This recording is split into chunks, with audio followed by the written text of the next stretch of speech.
देशाचा स्वाभिमान जागा करून परिवर्तन घडवलं जाऊ शकते, हे पंतप्रधान नरेंद्र मोदीजी यांनी त्यांच्या 12 वर्षांच्या कार्यकाळात केलेल्या कार्याने दाखवून दिले आहे. फक्त अनुदान घेणे ही वृत्ती न बाळगता देशाला जगामध्ये स्वाभिमानाने उभा असलेला भारत देश बनवण्याचे काम पंतप्रधान नरेंद्र मोदी यांनी केले आहे. एवढेच नाही तर देशात मेक इन इंडिया ही चळवळ राबवून मेक फॉर वर्ल्डच्या दिशेने देशाची वाटचाल सुरू करण्यामागे मोलाचे योगदान दिले आहे. ज्या भारताकडे पूर्वी एक याचक राष्ट्र म्हणून पाहिले जायचे, त्याला जागतिक महाशक्ती बनविण्याचे काम पंतप्रधान नरेंद्र मोदीजी यांनी केले आहे, असे गौरवोद्गार महाराष्ट्राचे मुख्यमंत्री देवेंद्र फडणवीस यांनी मुंबईत काढले. देशाचे लाडके पंतप्रधान श्री नरेंद्र मोदीजी 26 मे 2026 रोजी पंतप्रधान पदाच्या कारकिर्दीची 12 वर्षे पूर्ण करत आहेत. मोदीजींच्या यशस्वी, दूरदर्शी आणि परिवर्तनकारी राष्ट्रसेवेचे एक तप हे भारतासाठी आणि समस्त भारतीयांसाठी वरदान ठरले आहे. या ऐतिहासिक पर्वानिमित्त राष्ट्र निर्माणाची तत्पूर्ती या विशेष संग्राह्य अंकाचे प्रकाशन महाराष्ट्राचे मुख्यमंत्री देवेंद्र फडणवीस यांच्या शुभहस्ते काल मुंबईतील प्रभादेवी स्थित रवींद्र नाट्य मंदिर येथे करण्यात आले. या प्रसंगी त्यांच्या सोबत भाजपचे महाराष्ट्र प्रदेशाध्यक्ष रवींद्र चव्हाण, मुंबई अध्यक्ष अमित साटम, मंत्री मंगल प्रभात लोढा, आमदार निरंजन डावखरे, आमदार संजय कुटे, आमदार सुनील राणे उपस्थित होते. नमस्कार. सर्व माध्यमांमध्ये काम करणाऱ्या सर्व आज आपण ही अतिशय चांगल्या पद्धतीने या ठिकाणी उपस्थिती दाखवली. तसं प्रसार माध्यमांनी सुद्धा आजचा देशासाठी आणि देशवासियांसाठी महत्त्वाचा असणारा हा विषय देशाचे पंतप्रधान आदरणीय नरेंद्र मोदीजी पंतप्रधान म्हणून त्यांनी शपथ घेतली आणि शपथ घेतल्यानंतर पासून आजपर्यंतची 12 वर्ष एक तप, या एक तपामध्ये 12 वर्षामध्ये त्यांनी या देशाला आणि देशातील असणारी जी भौगोलिक परिस्थिती आहे, निसर्गाची असणाऱ्या परिस्थितीपासून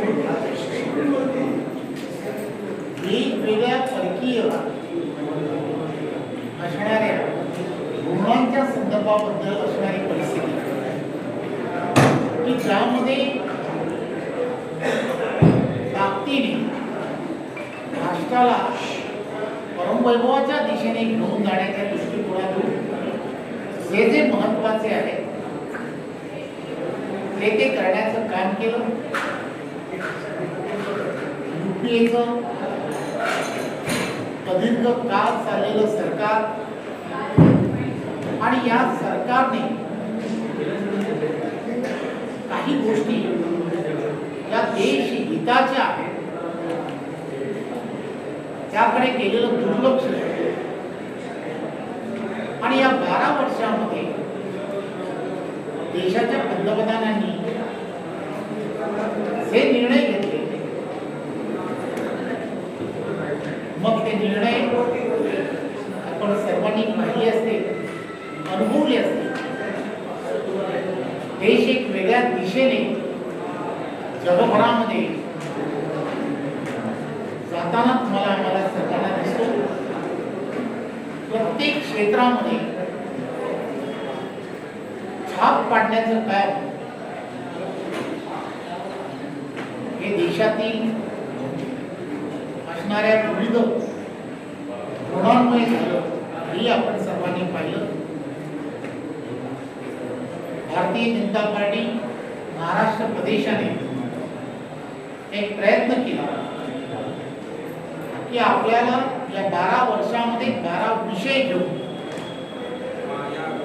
खरं तर एका कॉम्पिटेबल बुकमध्ये हे सर्व विषय ते आपल्याला मांडता येतील का, तर ते कदापि मांडता येणार नाही.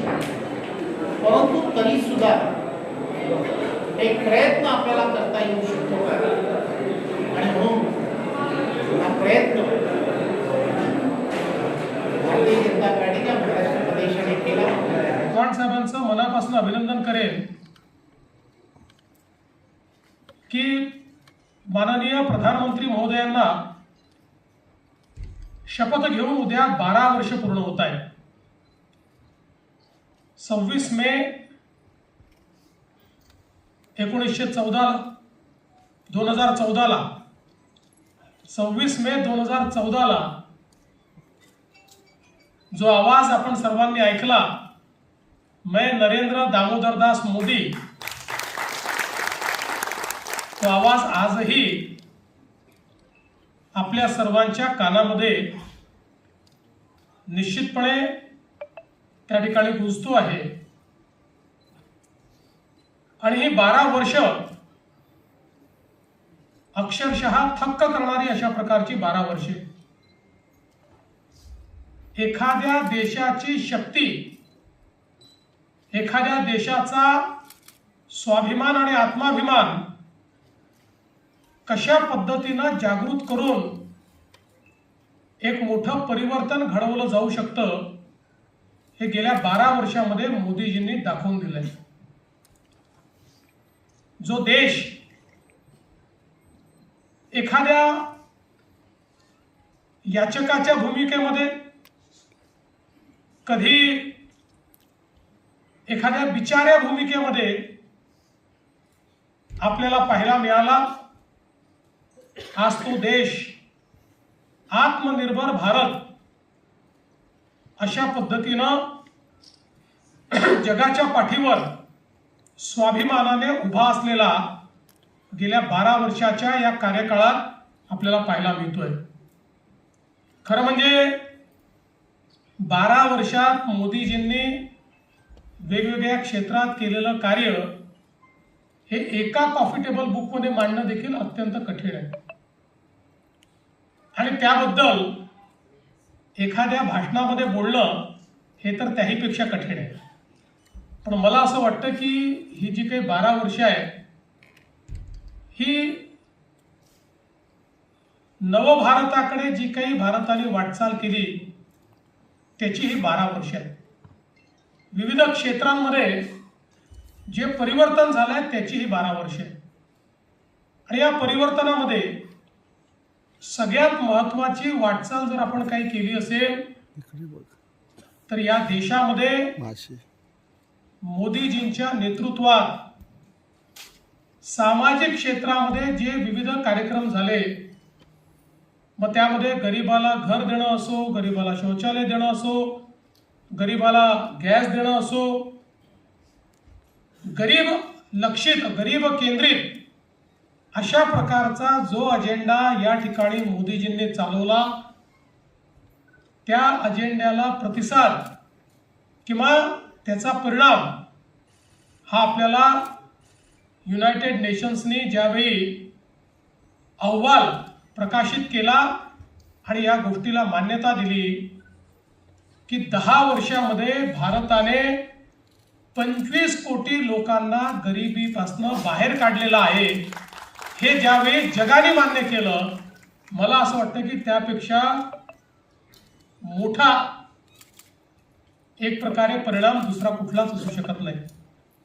25 कोटी लोक जे गरिबी आणि एक्स्ट्रीम पॉवर्टीमध्ये होते, तीव्र गरिबीत होते, ते गरिबी रेषेच्या वर आले.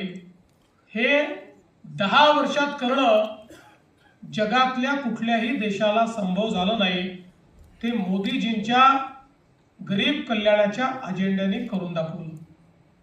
विविध क्षेत्रांमध्ये ज्या प्रकारे मोदीजींनी या देशाचा पायवा रचला, आता याच्या पुढे सातत्याने त्याच्यावरच्या इमारतीवर मजलेच चढणार आहे. आपण पुढे जाणार, कारण इतका भक्कम पाया मोदीजींनी रचलेला आहे की आता पाठीमागे जाण्याचं काहीच कारण नाही.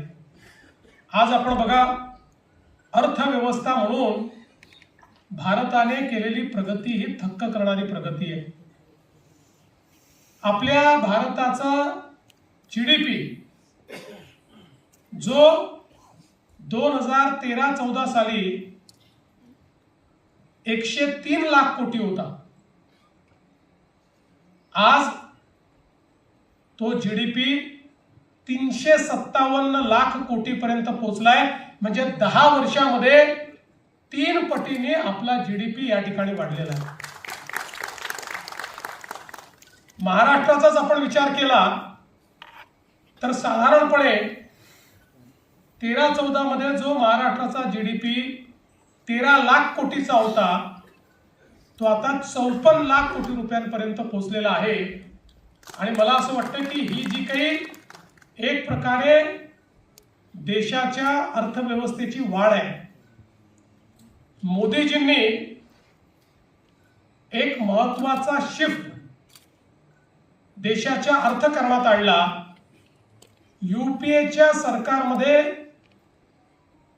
मानसिकता अशी होती की आम्ही लोकांकरता योजना तयार करू आणि जे काही आहे ते अनुदानाच्या स्वरूपात लोकांना देऊ, त्याच्यावर लोकांनी जगलं पाहिजे. आम्ही नवीन संधी निर्माण करणार नाही. आम्ही देशाच्या विकासावर, देशामध्ये पायाभूत सुविधा तयार करण्यावर कोणताही खर्च करणार नाही. लोकांना आपल्यावर अवलंबित करून ठेवू, अशा प्रकारच्या मानसिकतेतून, ज्याला डोल्सची इकॉनॉमी म्हणतो, अशा प्रकारची अर्थव्यवस्था, अनुदान प्रणित अर्थव्यवस्था ही त्या काळामध्ये तयार झाली. आणि त्याचा परिणाम असा झाला की हळूहळू अर्थव्यवस्थेच्या ताणामुळे आपण संधी पण निर्माण करू शकलो नाही आणि लोकांना त्यांच्या जीवनाकरता आवश्यक काय आहे तेही देऊ शकलो नाही. परिणामतः इतक्या मोठ्या प्रमाणात देशातल्या गरिबीमध्ये एक मोठी जंप आपण 10 वर्षाच्या युपीएच्या कार्यकाळात पाहिली. मोदीजींनी सांगितलं की आपल्याला अर्थव्यवस्था अशी करावी लागेल की ज्या अर्थव्यवस्थेमध्ये गुंतवणुकीच्या माध्यमातून संधी तयार होईल, त्या संधीच्या माध्यमातून देशाची अर्थव्यवस्था विस्तारित होऊन देशाच्या तिजोरीमध्ये पैसा येईल आणि आलेल्या पैशाचा उपयोग करताना गरीब कल्याणाचा अजेंडा चालवून देशातली गरिबी दूर करून गरीबालाही आपल्या पायावर उभं करण्याचं काम हे देशातलं सरकार करेल. अशा प्रकारचे एक आर्थिक नवीन विचार, जो अंत्योदयाचा विचार आहे, जो दीनदयालजींचा विचार आहे, हा विचार या ठिकाणी मांडण्याचं काम, आणि केवळ मांडण्याचं नाही तर ते प्रत्यक्षात आणण्याचं काम हे मोदीजींनी या ठिकाणी करून दाखवलं.